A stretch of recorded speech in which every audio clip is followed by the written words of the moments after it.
We spend a lot of time talking about what Mars will do to the body: the bone density loss, the muscle atrophy, the radiation exposure that accumulates over a transit lasting the better part of a year, the cardiovascular strain of living in gravity that is just 38% of what the human body evolved to tolerate.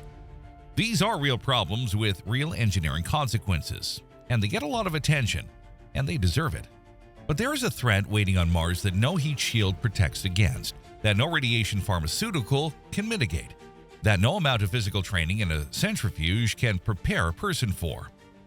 It is not the thin atmosphere. It's not the perchlorates in the soil. It's not the temperature that swings from minus 195 degrees Fahrenheit to 70 degrees Fahrenheit between a Martian winter night and a warm equatorial afternoon. It is the slow, quiet dissolution of the self. The first humans who land on Mars will not fail because their equipment gives out. They will not fail because of a miscalculated orbital burn or a pressurization breach or a dust storm that buries the solar panels. They may fail for a reason no pre-mission checklist currently includes, because Mars will stop feeling like the destination, and Earth will stop feeling like home. And somewhere in the space between those two facts, the will to return will simply disappear. The launch will be extraordinary. The crowds, the countdown, the moment the engines ignite and the ground falls away. For the first hour of the transit, Earth will fill the windows, the familiar outline of continents, the white spiral of a weather system over the Pacific, the Terminator line between day and night moving slowly across the face of the planet that made every one of the crew's cells.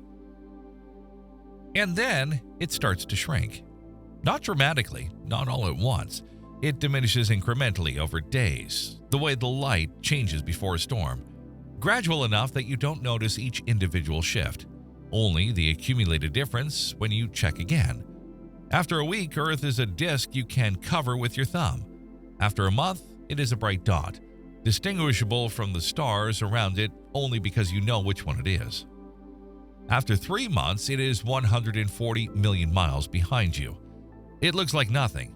It is nothing you can point to and say, that's where I am from.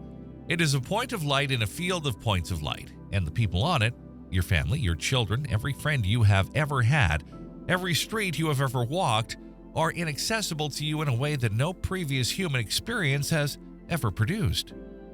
Psychologists who study the overview effect, the documented cognitive shift astronauts report when seeing Earth from space, have focused almost entirely on its positive dimensions: the sense of perspective, the dissolution of borders, the feeling of belonging to a single fragile species. They have been less attentive to what happens when the effect reverses, when distance doesn't clarify but severs. Home doesn't just look smaller, it stops being a reference point. The mind, which orients itself partly through the knowledge of where it came from and where it could return, loses one of those anchors. The return option still exists. Technically, in the mission architecture, it exists as a trajectory, a fuel budget, a scheduled departure window. But it stops existing as a felt reality, and the felt reality is what the psyche runs on. The longing that fills the gap isn't quite homesickness. Homesickness is the desire for a place you can reach. What Mars colonists will experience is something without a common name. Grief for a place that hasn't gone anywhere, but that has become, for all practical purposes of the human nervous system, unreachable. That is only the first stage. What happens when they actually arrive is where the real work begins. The human brain evolved in a world that never held still. Wind moving through grass, cloud shadows crossing a hillside, the sound of water, the smell of soil after rain, the infinite variation of green. Not one green, not two, but hundreds of greens shifting with the light and the season and the angle of view. The human sensory system is built to process a world of relentless, layered complexity, and it does so continuously, even when the conscious mind is focused elsewhere. The background hum of the living world is not noise. It is maintenance. It keeps the brain calibrated to reality. Mars offers almost none of it.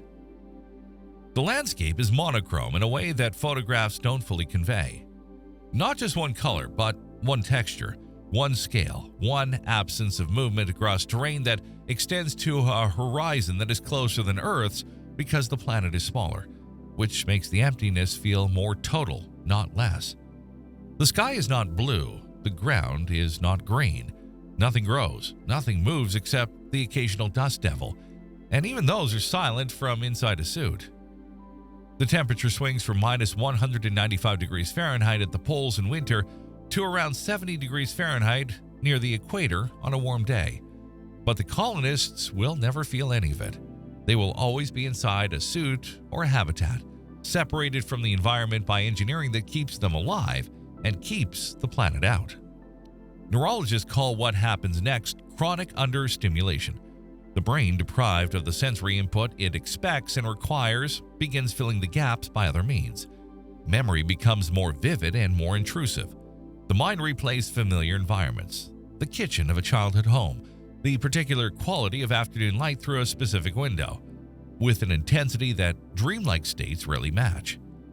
Some subjects in long-duration isolation studies report sensory intrusions, the smell of something that isn't there, a sound that stops when they turn to locate it, peripheral movement in a room where nothing is moving.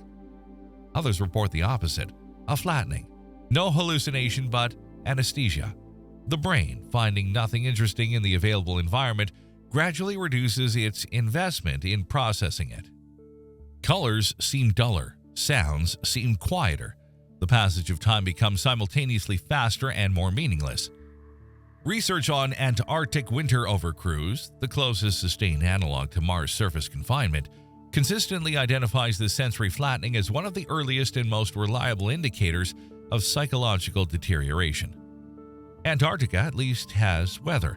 It has the sound of wind. It has penguins and the ocean and the occasional auroral display, and the knowledge that the supply flight is coming in a matter of months. Mars has none of those things, and it has them for longer. 18 months. That is the lower bound of the estimate, somewhere between 18 months and 3 years after landing, based on the documented patterns of isolated communities throughout history. The colonists stop thinking of themselves as people from Earth who are working on Mars. They begin thinking of themselves as people from Mars. This is not a metaphor. It is a documented psychological process with a consistent trajectory across contexts as different as Antarctic expeditions, submarine deployments, and the isolated mountain communities that develop distinct identities after being cut off from surrounding populations for a generation or less. The mechanism is straightforward. Identity is social and social reality is local. The people who are physically present, who share meals, who respond in real time, who are affected by the same pressures and rhythms and dangers, become the primary reference group. Their opinions matter more. Their judgments carry more weight. Their approval is more immediately satisfying than any message from Earth, however loving, that arrives after an 18-minute signal delay with a response window measured in hours. The colony will develop its own vocabulary, private language that started as shorthand for technical procedures and became, gradually, a dialect that outsiders wouldn't fully understand. Rituals attached to the Martian calendar. The colonists will know the length of a Martian day, 24 hours and 37 minutes, not as a technical fact, but as lived experience, as the rhythm of their bodies have adapted to. Inside references, shared histories, a collective memory of specific close calls and small triumphs that bind the group in ways that no Earth relationship can match, because no one on Earth was there. Earth communications will slowly change character. The early messages will be long and dense, full of the colonists' effort to maintain connection across distance. Over time, they will shorten, not because the people left behind are loved less, but because the cognitive labor of translating their current reality into terms a person who has never been to Mars could understand becomes exhausting. The gap between what they are experiencing and what can be communicated across that gap will widen until the messages start to feel like diplomatic correspondence, polite, carefully worded, fundamentally impersonal. Home is the habitat. Home is the specific airlock that sticks slightly on the left side and requires a particular technique to open. Home is the view from the observation window at the beginning of the Martian morning, when the sky shifts from black to a dull pinkish gray, and the dust on the plain outside catches the first light. Earth stopped being home somewhere in the second year, and none of the colonists can point to the exact day it happened. Mars is actively hostile to human life, not passively hostile, not merely inhospitable, actively, continuously, comprehensively hostile. The atmosphere is 95% carbon dioxide at a pressure roughly equivalent to being 100,000 feet above Earth's surface. The radiation dose from solar particle events and galactic cosmic rays on the surface, without the protection of Earth's magnetic field and thick atmosphere, would exceed an astronaut's career limit inside of a few years. The percolates and the regolith are toxic. A suit breach in the wrong location would be fatal within minutes. And yet, psychologists call it effort justification. The more you have sacrificed for something, the more your mind inflates its value, because the alternative, admitting that the sacrifice wasn't worth it, is a form of self-destruction that the human psyche actively resists. The colonists will have given up more than almost any human being in history has voluntarily surrendered. Physical safety, comfort, freedom of movement, breathable air, the unstructured time that characterizes ordinary life. They will have given up the option of spontaneity. Every decision on Mars requires a checklist. To come home would be to acknowledge that the cost was too high. So instead, the mind reframes. The silence that was once oppressive becomes valuable. The rust-colored monotony that once triggered sensory deprivation becomes somehow beautiful. The specific beauty of a world that doesn't perform for you, that makes no concession to human preference. That is exactly what it is and nothing else.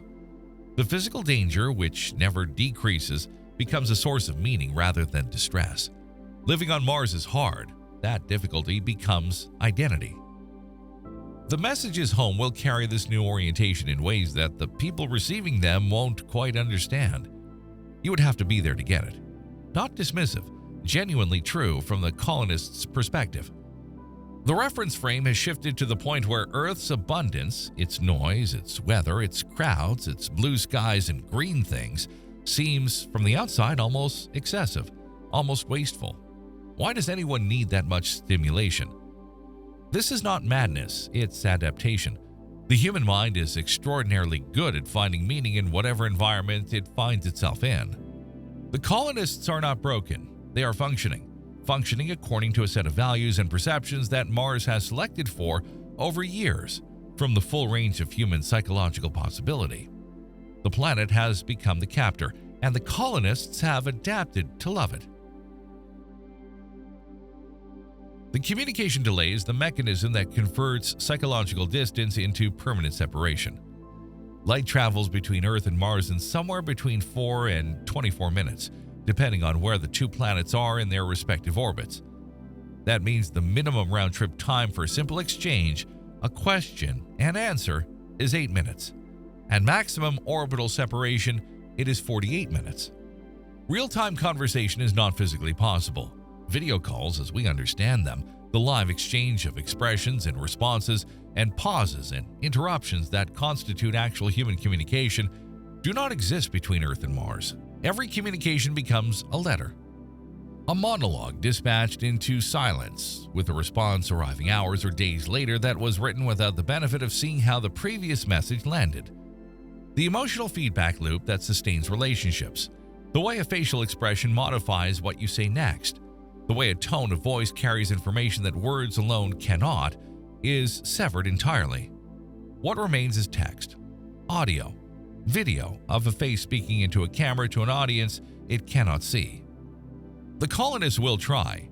In the early months, they will work hard at it, crafting long messages that attempt to bridge the gap, scheduling shared viewing events where both parties watch the same film simultaneously and then exchange reactions with a delay, maintaining the fiction of shared experience across a gulf that light itself takes minutes to cross. Then gradually, the effort will exceed the return.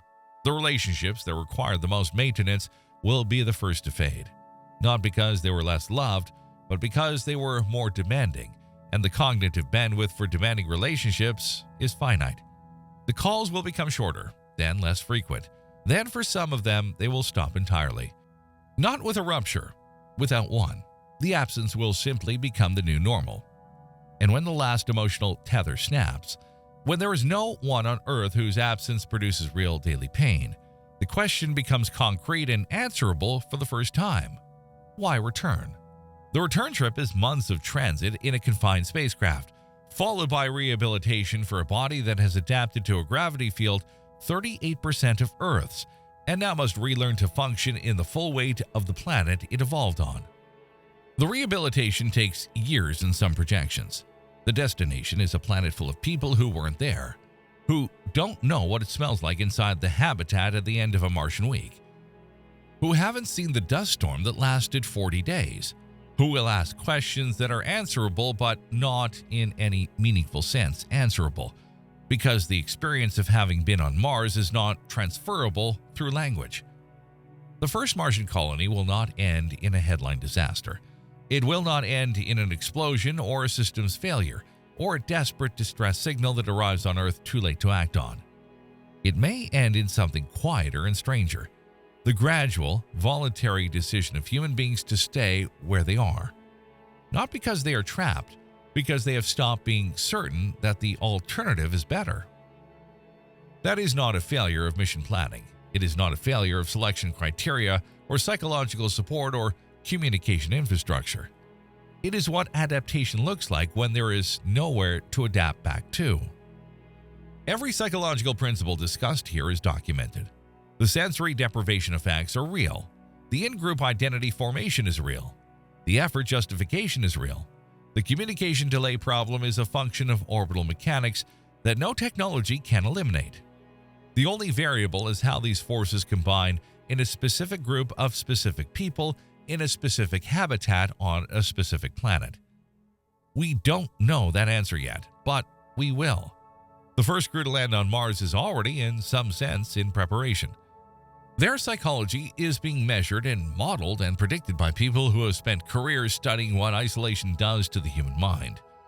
What none of those studies can predict is the moment when the last person on the crew looks up at the pale dot of Earth in the Martian night sky, the blue marble that launched them, that made them, that contains everyone they have ever loved, and feels for the first time nothing in particular.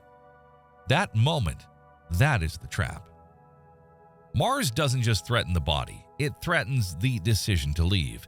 And that might be the most dangerous thing about it that no one is calculating. If you want to understand what Mars itself has already lost, what happened to a planet that was once, by some accounts, not entirely unlike this one, watch Mars, the graveyard of the solar system. It's right here.